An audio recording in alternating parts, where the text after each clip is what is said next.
Hello friends, షాబాద్లో నరరూప రాక్షసుడు ఈ రాజ్ కుమార్ అనే సైకో నా కొడుకు 6 మందిని అయితే పొట్టన పెట్టుకున్నాడు ఫ్రెండ్స్. ఈ నా కొడుకు అసలు పోలీసు వాళ్ళు ఈ నా కొడుకు ఫస్ట్ బెయిల్ ఎట్లా ఇచ్చినారు, అసలు ఎందుకు వాని మీద నిఘా పెట్టలేకపోయినారు? అందులో వాడు ఏమన్నా అరెస్ట్ అయింది? ఏమన్నా చిన్న చితక పెట్టి కేసు మీద ఏమన్నా అరెస్ట్ అయింది? కాదు కదా, గట్టి కేసే. పోక్సో కేసులో అరెస్ట్ అయిన వ్యక్తిని బెయిల్ ఇచ్చి మరీ పోనైనా బయటికి అని చెప్పేసి దొబ్బినారనమాట. ఆడు గమ్ముగా ఉన్నాడా పోయినోడు? వాళ్ళ మీద పగలు పెంచుకొని ఎవరైతే పోక్సో కేసు పెట్టినారో వాళ్ళ ముగ్గురిని చంపేసి, వాళ్ళ ఇంట్లో ముగ్గురిని చంపేసి, సరే అని చెప్పేసి ఇంటికి వచ్చి ఇంకా కోపం చల్లారాక నిలదీసిన భార్యను, చిన్న చిన్న పిల్లోళ్ళు ఇద్దరు. ఘోరమైన అది అసలు ఎట్లా మనసు వచ్చింది ఏందనేది కూడా నాకు అర్థం కావడం లేదు ఫ్రెండ్స్. బాధ వస్తుంది, పిల్లల గురించి తలుచుకుంటే బాధ వస్తుంది.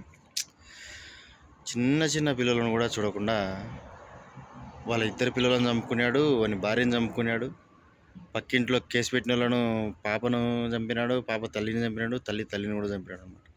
ఇట్లా 6 మాస్ కిల్లింగ్స్ చేసిన వ్యక్తిని ఇప్పటివరకు కనీసం పట్టుకోలే పోలీసులు. అసలు వాడు ఎక్కడున్నాడు, ఏం చేస్తున్నాడో కూడా తెలియదు. ఇక్కడ ప్రధానంగా వినిపించే కారణం ఏంటంటే, ఒక 20 లక్షలు ఇచ్చి పోలీసులకు 20 లక్షలు ఇచ్చి పోక్సో కేసులో ఉండే కఠినమైన సెక్షన్లు ఏదైతే ఉన్నాయో అవి కాకుండా సీదా సెక్షన్లు పెట్టి మేనేజ్ చేసినాడని చెప్పేసి ఒక ప్రధాన ఆరోపణ అయితే వినిపిస్తుంది అనమాట. సో ఈ విషయమై గవర్నమెంట్ కూడా కొంచెం స్పందించింది. ఎవరైతే 20 లక్షలు తీసుకొని లంచానికి అలవాటు పడిన కొంతమంది పోలీసులు ఉన్నారో వాళ్ళని సస్పెండ్ కూడా చేసింది. ఇంకా దాని మీద విచారణ కూడా చేస్తూ ఉంది. కానీ ఇక్కడ చెప్పాల్సింది ఏంటంటే, ఇవన్నీ జరగకముందే మనం జాగ్రత్త పడింటే అసలు ఈ కిల్లింగ్స్, ఈ 6 మంది చనిపోకుండా ఉండేటోళ్ళు. అసలు ఇట్లాంటి వాళ్ళను, ఇట్లా సైకో నా కొడుకులను, నేను సైకో అన్న ఎందుకంటానంటే, మీకు ఆడు ముందుగానే సైకో.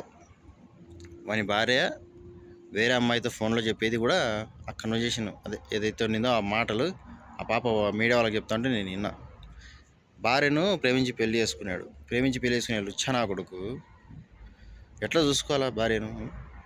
ఫస్ట్ పాప పుట్టి అనివార్య కారణాల వల్ల చనిపోయింది. తర్వాత బాబు పుట్టినాడు, మళ్ళీ కూడా బాబే పుట్టినాడు. ఇక వీళ్ళిద్దరు పుట్టిన తర్వాత వాడు ఏమనుకున్నాడంటే, నాకు నా భార్య నచ్చడం లేదు, నేను వేరే దానికోసం పోవాలని చెప్పేసి సేమ్ సొంత భార్యతోనే చెప్పబట్టినాడు డైలీ. నువ్వు నాకు ఇష్టం లేదు, నువ్వు సన్నగా అయిపోయినావు, నువ్వు సరిగా అందంగా లేవు, నువ్వు వద్దు, నువ్వు వెళ్ళిపో అని చెప్పేసి. ఏ భార్య అయినా కానీ నువ్వు అందంగా లేవు, నువ్వు వద్దంటే ఎట్లా ఫీల్ అవుతుంది చెప్పండి? ఆ నరకం అనమాట అది.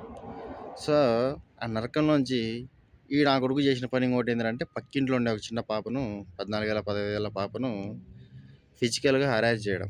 ఈ హరాస్మెంట్ వాళ్ళ అమ్మ ఎవరైతే ఉన్నారో ఆమె పోయి కేసు పెట్టడం, ఆ కేసు కాస్త పోక్సోలోకి పోవడం, పోక్సో నుంచి కొంచెం అట్లా రిమాండ్కి పోవడం కొన్ని రోజులు జరిగిందనమాట. రిమాండ్కి పోయినోడిని బెయిల్ ఇచ్చేసి బయటికి తరిమినారు పోలీసులు. ఇది కదా ట్విస్ట్. అది కూడా ఒక 20 లక్షలు తీసుకున్నారని ప్రధానంగా ఆరోపణలు అయితే వస్తున్నాయి. అది ఎంత మటుకు తీసుకున్నారు, ఏం తీసుకున్నారు అనేది ఫర్దర్గా ఇన్వెస్టిగేషన్లో తెలుస్తుంది. తెలిసిన తర్వాత చెక్కేస్తారు అందరికీ, దానికి నో ప్రాబ్లం. కానీ ఇక్కడ పోలీసుల వైఫల్యం అయితే ఖచ్చితంగా ఉంది.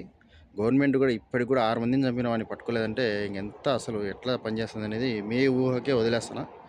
మన హైదరాబాద్ అంటాం, మన తెలంగాణ పోలీసులు ఎంత తొందరగా వీలైతే అంత తొందరగా వాడిని పట్టుకుంటే, వానికి పడాల్సిన శిక్ష ఏంది? వాడిని చంపేయడమే. అంతకంటే ఎక్కువ ఏం చేస్తారు చెప్పండి? ఎక్కడ దొరికితే అక్కడ ఎంకౌంటర్ చేయండి. లేదా మీరు ఎంకౌంటర్ చేయకుండా ఉంటే మీరు పట్టుకోకండి. మీరు పట్టుకోకండి. జనాలకు వదిలేయండి, డిసిషన్ జనాలకు వదిలేయండి. ఎక్కడైనా నా కొడుకు కనపడిన చోటే కొట్టి చంపేయండి జనాలు. ఎందుకంటే మీరు పోలీసులకు అప్పయిపోయారనుకో, మళ్ళీ ఆ సెక్షన్ ఈ సెక్షన్ అని చెప్పి వాళ్ళని కోర్టుకు గిట్టుగా చెప్పి మేపుతారు నా కొడుకులు. వద్దు. ఎక్కడైనా వాడు కనపడితే జనాలు డైరెక్ట్ కొట్టి చంపేయండి. అది మాత్రం పక్క. అర్థమైందా? అదే మీరు చేసిన న్యాయం. అంతకంటే ఇంకేం వేరేది ఏం లేదు.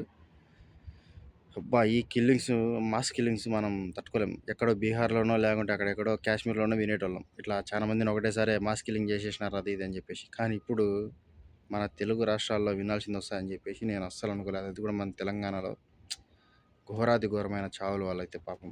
చిన్న పిల్లలను కూడా చూడకుండా చంపాయంటే అసలు ఎంత సైకో నా కొడుకు అనుకోవాలవాడా? చెప్పండి మీరే.